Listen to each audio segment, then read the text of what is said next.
Buenos días, les doy la bienvenida a esta clase virtual número 1. En primer lugar voy a aclarar que esta clase se enmarca dentro de los contenidos que están previstos en el plan de estudio de la materia termodinámica y máquinas térmicas, de la especialidad electromecánica, de la Escuela de Educación Técnico Profesional número 460 Guillermo Lehmann. Debido a la crisis sanitaria vamos a tratar de ir avanzando con los contenidos a través de estas clases que se van a poder ver a través de mi canal de YouTube. En la primera clase habíamos empezado con algunos conceptos físicos iniciales y habíamos desarrollado sistemas de unidades donde vimos magnitudes y sus unidades para los distintos sistemas gravitacionales y absolutos. Lo que vamos a ver en esta clase virtual es, vamos a empezar a ver formas de energía. Como primer concepto resumido de lo que sería la energía, podemos decir que la energía es la capacidad de un cuerpo o de un sistema de cuerpo de poder producir un trabajo en función de la energía que éste posea, latente o digamos que se esté desarrollando en ese momento. Nosotros vamos a definir dos tipos de energía que nos van a servir para cuando avancemos en la materia y podamos retomar, digamos, con estos conceptos. Más allá de que hay un montón de energías que después la vamos a nombrar, pero vamos a hacer hincapié en estos dos tipos de energías. La primera energía que vamos a nombrar es la energía potencial. La energía potencial podemos decir en primera instancia que es una energía de posición, es decir, que es la energía que puede tener o poseer un sistema de cuerpo o un cuerpo en particular latente de poder hacer un tipo de trabajo en función de una posición respecto a un plano de referencia. Por ejemplo, si vemos este gráfico, en este gráfico podemos observar, en este caso, un cuerpo. Hemos definido un plano de referencia. Este plano de referencia hay que definirlo. ¿Por qué? Porque debemos definir una altura. Como nosotros habíamos dicho que la energía potencial es una energía de posición, esa posición está en función de una altura hacia un plano de referencia. Normalmente el plano de referencia lo podemos poner nosotros por comodidad en los cálculos o directamente por ahí el problema o la situación problemática a resolver ya está definido cuál es el plano de referencia. Fíjense que dentro de este gráfico también hay otro concepto físico que vamos a recordar, que es el punto G o baricentro. Recordemos que el punto G o baricentro es un punto donde yo puedo considerar físicamente que la masa está concentrada en ese punto, o digamos, sí, concentrada en ese punto para poder hallar los diferentes cálculos. En este sentido, el punto G me va a servir para definir, en este caso en el diagrama, la altura h respecto al plano de referencia. Es decir, que el punto G digamos, me materializa la concentración de la masa del cuerpo o del sistema de cuerpo. Una cosa más que, por ejemplo, estoy acotando en este diagrama es la fuerza peso, que yo la hemos, digamos, diagramado como fuerza P, que según la primera ley de Newton es igual a la masa por la aceleración de la gravedad. Esta energía potencial, que nosotros decimos que es energía de posición, por ejemplo, me permitiría, si yo analizo digamos, como cuerpo, sistema de cuerpo, este borrador que lo tengo arriba del escritorio, yo podría decir que en función de un plano de referencia, que en este caso podría ser el piso tranquilamente, respecto a la altura que lo separa, tiene una energía potencial latente de qué? De hacer un trabajo. ¿Cuál sería ese trabajo? De caerse. Es decir, el movimiento, yo tengo una energía latente almacenada, estando en reposo el cuerpo, que por ejemplo si lo desplazo va a hacer que se caiga. Entonces lo que va a ir haciendo es transformando su energía potencial, disminuyéndola porque va disminuyendo la altura hacia un plano de referencia y va a ir ganando energía cinética que después la vamos a definir. Bueno, esta energía de posición, por ejemplo, yo la podría si la quisiéramos ver un poquitito de forma más práctica, yo podría definirla que estaría presente, por ejemplo, en una banda elástica, en un punto que no es el de reposo, o sea, una banda elástica que esté estirada, y también se puede ver en los resortes. Nosotros mecánicamente tenemos dos tipos de resorte. Los resortes que trabajan a la tracción, es decir, que recuperan su posición o su longitud de reposo luego de haber sido sometidos a un esfuerzo de tracción, y tengo resortes de compresión. Por ejemplo, los resortes resorte de válvulas de auto, que recuperan su posición luego de haber sido sometidos a un esfuerzo de compresión. Por ejemplo, si yo graficaría un resorte de tracción en estado de reposo, yo puedo decir que en ese reposo, y el resorte, luego de haber sido sometido a un esfuerzo de tracción, es decir, su longitud va a aumentar, esa longitud respecto al reposo es la que me estaría definiendo como una energía potencial de posición que podría producir algún tipo de trabajo. Por ejemplo, recuperar la posición de un dispositivo, de alguna válvula, etcétera, etcétera. Acá podríamos ver, por ejemplo, energía potencial sobre un resorte. Bueno, vamos a definir cómo se calcula la energía potencial. La energía potencial está definida para poder calcularla en función de hacer el producto entre la masa por la aceleración de la gravedad por la altura. La masa es la masa del cuerpo, del sistema de cuerpo. La aceleración de la gravedad es la aceleración de la gravedad que nosotros de acá hasta fin de año, para todos los problemas, vamos a definir que la aceleración de la gravedad es igual a 9,81 metros sobre segundos al cuadrado. Esto es un valor que lo vamos a tomar constante para todos los cálculos, o sea que dentro de la ecuación es un valor constante. La masa es propia del cuerpo, del sistema de cuerpo, y la altura, esa altura está definida como la hemos definido en este gráfico en función hacia un plano de referencia. Por ejemplo, si nosotros tendríamos, en este caso es más fácil de ver el tema de qué masa se debería poner en la fórmula de cálculo, porque podría ser tranquilamente, qué sé yo, un cuerpo en caída libre, una cosa así, o la masa de este borrador en caída libre o algo por el estilo. Si nosotros lo tenemos que aplicar, por ejemplo, a un sistema que podría ser de una bomba centrífuga que está tomando agua desde un tanque para tirarla hacia otro depósito, en ese caso la masa tendríamos que definirla en función de la altura en que está desde el depósito que se está tomando ese líquido para bombear, y la masa la definiría la masa, digamos, o tipo caudal, que lo estaría definiendo en función del tiempo que estaría circulando. Es decir, esa masa sería la cantidad de líquido que estaría bombeando en función de un tiempo definido. Por ejemplo, caudal tantos litros por hora, que después lo puedes pasar en función de conocer la densidad, lo puedes pasar a unidades de masa, etc. Pero sería la masa que estaría circulando por el sistema en función de un tiempo. Esa sería la masa si nosotros quisiéramos calcular la energía potencial que tendría un depósito de agua del cual se está extrayendo ese mismo líquido para bombearlo hacia otro lugar. Vamos a analizar las unidades.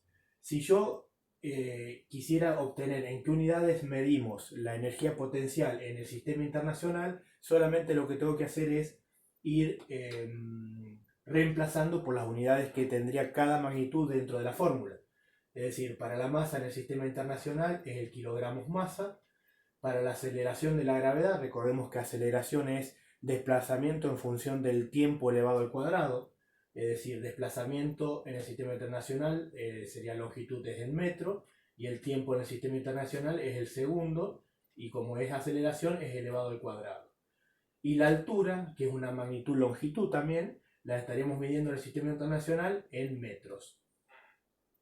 Entonces, esto vendría a ser igual a kilogramos masa por metros cuadrados sobre segundos al cuadrado. Esto habíamos visto en la primera clase presencial que tuvimos en el aula, que esto es igual al joule. Entonces, acá estamos definiendo que para el sistema internacional cualquier tipo de energía o trabajo se mediría en joule. En el sistema técnico, nosotros lo habíamos visto que en el sistema técnico la energía o el trabajo se mide en kilográmetros. Y para esto habíamos definido también un factor de conversión que relacionaba ambos sistemas, internacional y técnico.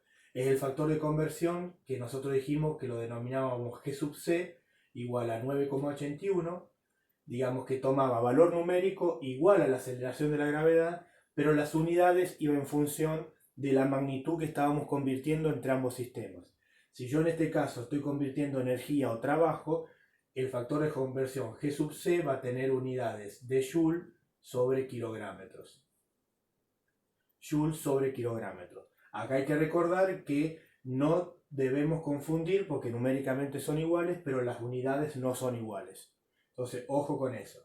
Entonces, directamente para obtener las unidades de energía o trabajo en el sistema técnico, yo debería hacer la misma fórmula, masa por aceleración de la gravedad por altura, sobre el factor de conversión G sub C. Entonces, en este caso, lo que nos daría sería en unidades de kilográmetros, que sería para el sistema técnico. Entonces, ojo con esto, porque numéricamente yo lo puedo simplificar, podría simplificarlo, pero no puedo simplificar las unidades. Entonces voy a simplificar el valor absoluto del número que acompaña a esa magnitud, pero no puedo simplificar las unidades. Hay que tener mucho cuidado con eso. Entonces acá definimos las unidades para ambos sistemas. Este factor de conversión G sub C ya lo habíamos definido y lo tienen anotado en la carpeta. Una cosa que vamos a aclarar acá y que vamos a retomar un poquitito más adelante para analizar al por qué llegamos a este valor que vamos a comentar ahora, vamos a comentar que en termodinámica, como nosotros habíamos definido, que es lo que es la termodinámica, que estudia la conversión de trabajo en calor y de calor en trabajo, entonces muchas veces en los cálculos, no muchas veces, casi todas las veces en los cálculos, vamos a emplear unidades térmicas. La unidad térmica del calor es la kilocaloría. Vamos a definirlo por acá, la kilocaloría. Esta sería la unidad térmica del calor.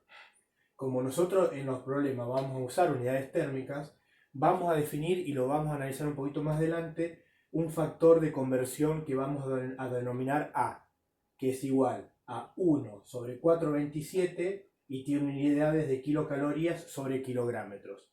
Este factor de conversión A se llama el equivalente térmico del trabajo. Vamos más adelante a definir en función de lo que se llama la experiencia de Joule, de cómo se llegó a la conclusión de cuántas kilocalorías equivale a un kilográmetro. El valor es 1 sobre 427. Si hacemos esa división, convertimos esa fracción a valores decimales, da 0,000234 y eso. Pero normalmente, por comodidad en los cálculos, se pone 1 sobre 427. Las unidades kilocalorías sobre kilogramos. Fíjense una cosita que les voy a aclarar. Yo acá puse kilocaloría internacional, INT. Ustedes en los cálculos de acá a fin de año van a usar mucho la tabla número 7. En la tabla número 7 figuran 2 o 3 tipos de kilocaloría. Eso es en función de quién la ha definido a la kilocaloría, digamos, a quién definió qué es lo que es una kilocaloría. Para ponernos de acuerdo y usar siempre el mismo valor en todos los cálculos, de esa tabla vamos a usar la kilocaloría internacional, la que figura como kilocal INT, al igual que el Joule también. Hay varios tipos de definiciones de Joule. Para ponernos de acuerdo en una convención que sea igual para todos los cálculos, vamos a usar el Joule internacional. Eso después preste la atención que en la tabla 7 que está al final del libro figuran así, digamos. Cuando vayamos a buscar las equivalencias entre unidades de energía, que es la que da la tabla número 7, tenemos que buscar entre las distintas unidades, magnitudes o unidades de energía y la kilocaloría internacional o el Joule internacional. Entonces recordemos, definimos A como el equivalente térmico del trabajo igual a 1 sobre 427 kilocalorías sobre kilográmetros. Es decir, que este factor me estaría convirtiendo kilográmetros a kilocalorías. Kilográmetros a kilocalorías. O sea, si yo lo podría decir que una kilocaloría, perdón, acá podría decir que una kilocalorías. No, vamos de vuelta. Podría decir que a ver si no me equivoco, 1 kilocalorías, perdón, sí, así sería, 1 kilográmetro sería 1 sobre 4,27 kilocalorías. Ahí está bien, no quería meter un error acá de concepto. O sea, si nosotros lo pasamos a número, después corrobórenlo con la calculadora, 1 kilográmetro sería 0,00234 kilocalorías. Esa sería la conversión que habría entre las distintas magnitudes. Eso es lo que me está diciendo el equivalente térmico de trabajo. ¿Cuántas kilocalorías corresponden por cada unidad de energía o trabajo en kilogramos? Entonces, si yo quisiera directamente calcular una energía o un trabajo, por ejemplo la energía potencial, ya directamente en unidades de trabajo, en unidades térmicas de kilocaloría, ya podría poner en su fórmula el factor de conversión a el equivalente térmico de trabajo. ¿Cómo lo hago? La energía potencial era la masa por la aceleración de la gravedad por la altura. Hasta acá veníamos calculándola en el sistema internacional en unidades de Joule. Si agregábamos el factor de conversión G sub C, estaríamos convirtiendo el Joule al kilográmetro, y si lo multiplico por A, directamente este tipo de energía me estaría dando en unidades térmicas de kilocalorías. Por eso fíjense que cuando veamos más adelante sistemas abiertos con circulación de masa, cuando directamente apliquemos fórmulas, van a aparecer estos dos factores, porque ya directamente el cálculo nos va a dar en unidades térmicas. Bueno, esto lo voy a borrar como para ir haciendo un poquitito más de lugar. Bueno, ahí hablamos un poquitito definimos lo que sería la energía potencial. El otro tipo de energía que nos va a ser muy útil en la materia, cuando avancemos un poquitito más y lleguemos al primer principio, es la energía cinética. En este caso la podemos definir como que es una energía de movimiento. Es decir, la energía latente que tiene un cuerpo, que es posible que realice algún tipo de trabajo en función de la velocidad que posee ese cuerpo durante un desplazamiento. Su fórmula es muy sencilla, es 1/2 de la masa por la velocidad al cuadrado. Acá vamos a aclarar, nosotros no vamos a denominar la velocidad con la v minúscula, porque más adelante vamos a denominar la v minúscula al volumen de un fluido. Entonces, para no confundir, directamente ya vamos a aplicar W para la magnitud velocidad. Entonces, si yo hago 1/2 de la masa por la velocidad al cuadrado, estoy calculando la energía cinética. Fíjense que en toda esta física newtoniana, todas estas energías dependen de la masa. Es decir, más masa tiene el cuerpo, el sistema de cuerpo, más energía va a poder desarrollar, menos masa es menos energía que va a poder desarrollar. Si nosotros no tendríamos una masa presente, no podría desarrollar ningún tipo de energía. Fíjense que están todas en función de la masa. Por eso, digamos, cuando veamos un sistema termodinámico donde hay una circulación de masa, si hay circulación de masa, yo le puedo adjudicar a esa masa tipos de energía, que después en un balance posterior y general, estas energías me pueden estar ayudando a producir algún tipo de trabajo. Eso ya lo vamos a ver. Pero fíjense que están todas en función de la masa y que son directamente proporcionales. Más masa, más energía; menos masa, menos energía. Vamos a hacer un sencillo y rápido análisis de las unidades, porque ya lo hicimos para la energía potencial. Si yo reemplazo 1/2 de la masa por la velocidad al cuadrado de sus unidades, me estaría dando la masa en el sistema internacional en kilogramos masa, y la velocidad, que es desplazamiento en función del tiempo, desplazamiento que es magnitud-longitud en metros en función del tiempo, que es segundo, como está elevado al cuadrado, sería metros cuadrados, segundos cuadrados, y me estaría dando exactamente lo mismo este análisis, que la energía cinética para el sistema internacional la estaríamos midiendo en Joule. Y para el sistema técnico ya también lo habíamos definido, la vamos a medir en kilográmetros, y vamos a poder conseguir esa unidad a través de dividir 1/2 de la masa por la velocidad al cuadrado sobre el factor G sub C, factor de conversión entre ambos sistemas. Entonces acá sí lo voy a estar definiendo en kilográmetros. Y el mismo caso, si yo por ejemplo quisiera pasar a unidades térmicas, solamente agrego dentro de la ecuación de la energía cinética el factor A, que es el equivalente térmico de trabajo. Hago A por la masa, por la velocidad al cuadrado, sobre 2 por G sub C. Esto me estaría dando en Joule. Cuando lo afecto por el factor de conversión me dan kilográmetros. Y cuando lo multiplico por el equivalente térmico de trabajo A, que era igual a 1 sobre 4,27 kilocalorías sobre kilográmetros, me estaría dando en unidades térmicas de kilocalorías. Fíjese cómo vamos usando los distintos factores de conversión. Acá voy a borrar un poquitito para hacer lugar. Entonces ahí definimos los dos tipos de energía y definimos las unidades. Fíjense, si nosotros quisiéramos verlo un poquitito más práctico, en la primera clase también, un poquito en la evaluación de diagnóstico hablábamos del principio de conservación de la energía, que decía que la energía no se crea ni se destruye, sino que se transforma. Yo, si quisiera ver la relación o digamos cómo interactúan ambas energías entre sí, yo podría hacer este pequeño análisis físico. Podemos definir una pista circular, una media pista circular, es decir, podría ser que yo un rodamiento, la pista interior de un rodamiento cortada a la mitad, tener una esfera que pueda circular por esa pista circular, y puedo poner también un plano de referencia, es decir, digamos, donde apoya la pista es para mí mi plano de referencia, o sea, mi altura cero.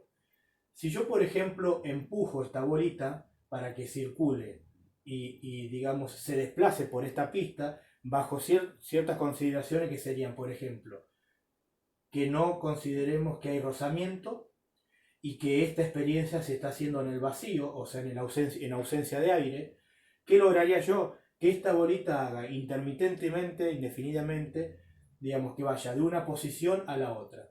Es decir, va a llegar hasta la posición 2, esta es la posición 1, esta es la posición 2. Bajo estas condiciones, esta experiencia lo que haría es, continuamente, si yo empujo se va deslizando la esfera desde una posición a la otra y vuelve indefinidamente así. ¿Qué es lo que vemos acá? Justamente eso. En esta posición de reposo yo tengo una energía potencial, que es en función de lo que dijimos de una energía de posición en función de una altura con respecto a un plano de referencia. En este caso, como es la máxima altura donde está la posición de la bolita, esa energía potencial en este caso es máxima. Cuando empieza el desplazamiento hacia abajo, para llegar hacia el otro punto, va a pasar por el punto inferior de la pista en donde la altura es cero. Si la altura es cero, yo no tengo energía potencial, y toda la energía potencial que tenía en este punto máximo y que era máxima energía potencial se va a convertir, por la velocidad que ha adquirido en este punto, se va a convertir en el máximo energía cinética o de movimiento.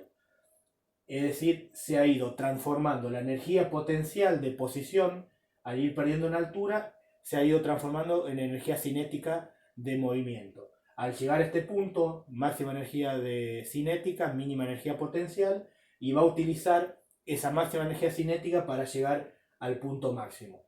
Y en este punto máximo va a pasar exactamente lo contrario, va a ir transformando su energía cinética para ir ganando altura y transformar en energía potencial hasta llegar al máximo, y se va a dar la misma condición de este lado, máxima energía potencial y mínima energía cinética. Y va a ser continuamente este mismo ciclo. Digamos, esta experiencia física se hace bajo ciertas consideraciones, no teniendo rozamiento y en el vacío. En la práctica sabemos, lo podemos hacer en el vacío, pero no podemos despreciar el rozamiento de la esfera con la pista. Entonces esto no se va a dar indefinidamente. Se va a dar y va a ir achicando el ciclo hasta quedarse en reposo. Bueno, esto es una forma práctica de ver cómo se correlacionan ambos tipos de energía. Bueno, vamos a nombrar otro tipo de energías, pero que nosotros no vamos a hacer algún desarrollo muy profundo, pero para que veamos que existe otro tipo de energía. Yo acá nombré química, eléctrica, magnética, térmica. Recordemos que la energía es la capacidad que tiene un cuerpo de poder desarrollar algún tipo de trabajo. La energía química es la típica energía que se encuentra latente dentro de cualquier tipo de combustible, sea sólido, gaseoso o líquido. es decir, que es esa energía química en un combustible arrancada la reacción química de combustión, puede liberar calor y ese calor puede producir un trabajo, que es justamente lo que pasa en los motores de combustión interna. Yo al combustionar un combustible, esa energía, digamos, desprende calor y ese calor después se transforma en trabajo, en movimiento, en este caso de la rueda del auto. Eso sería la energía química. La eléctrica, la energía eléctrica que circula por toda la red, que puede producir el movimiento de un motor, etcétera, etcétera. La magnética, la térmica. Pero digamos, vamos a concentrarnos en estos dos tipos de energía. La energía potencial, la energía cinética, en donde vimos las fórmulas, las unidades para ambos sistemas, definimos y que vamos a analizar más adelante cómo llegamos a este valor, el equivalente térmico del trabajo, que es igual a 1/427 kilocalorías sobre kilográmetros, es decir, lo vuelvo a repetir acá, que una kilocaloría es igual a 0,00234 kilogramos. Definimos la energía cinética, vimos las unidades para ambos sistemas y a grandes rasgos vimos otros tipos de energía. Recuerden la tabla número 7 en donde están las conversiones entre los tipos de energía y les quiero dejar una pequeña situación para pensar en función de todo lo que charlamos de las energías. Vamos a analizar esta situación. Fíjense, voy a correr un poquitito ahí. Ahí está. Fíjense que yo les dejo una situación planteada acá. Yo tengo un grifo, que puede ser cualquier grifo de cualquier bacha, donde tengo un plano de referencia, que puede ser tranquilamente el fondo de la bacha de la cocina. Logro, digamos, hago esta situación. Abro el grifo hasta lograr salir agua por el mismo bajo la condición de un flujo laminar. Es decir, el flujo laminar después lo podemos ver un poquito más adelante, pero sería ese flujo perfecto, sin turbulencias, perfectamente ordenado, que me permite lograr esto. Si lo hacemos, haga la experiencia, va a suceder esto a medida que vayamos abriendo el grifo y logremos el flujo laminar. Es decir, bien pegadito al grifo vamos a tener la sección transversal o el diámetro del chorro de agua con el mayor diámetro. Y a medida que me voy alejando, es decir, que voy perdiendo altura, el chorro se va afinando.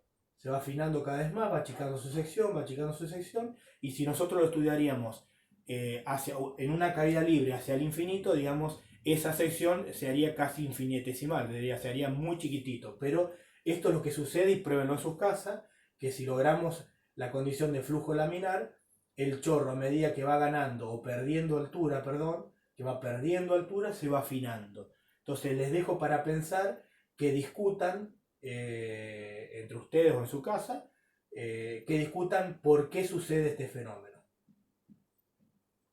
¿Por qué sucede este fenómeno?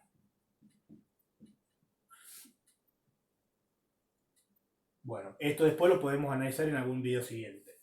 Bueno, acá vemos esta primera clase virtual. Vamos a subir el segundo video donde vamos a empezar a ver escalas de temperatura.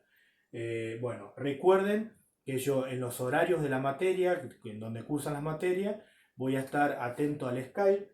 En Skype me encuentran como Diego Solterman. Diego Solterman.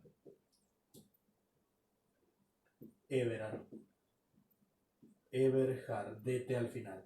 Así me encuentran en Skype, no tengo ningún problema, todas las consultas que necesiten canalizar a través de ahí las pueden hacer. Si no tienen las tablas, me las piden por Skype, que yo las tengo escaneadas, se las puedo pasar. Tengo la tabla 7 y la tabla 8. La tabla 8 tiene equivalencia entre unidades de presión. Así que bueno, recuerden, la forma de contacto, vayan analizando esto, si tienen dudas me hablan, piensen esta situación y nos vemos en un próximo video.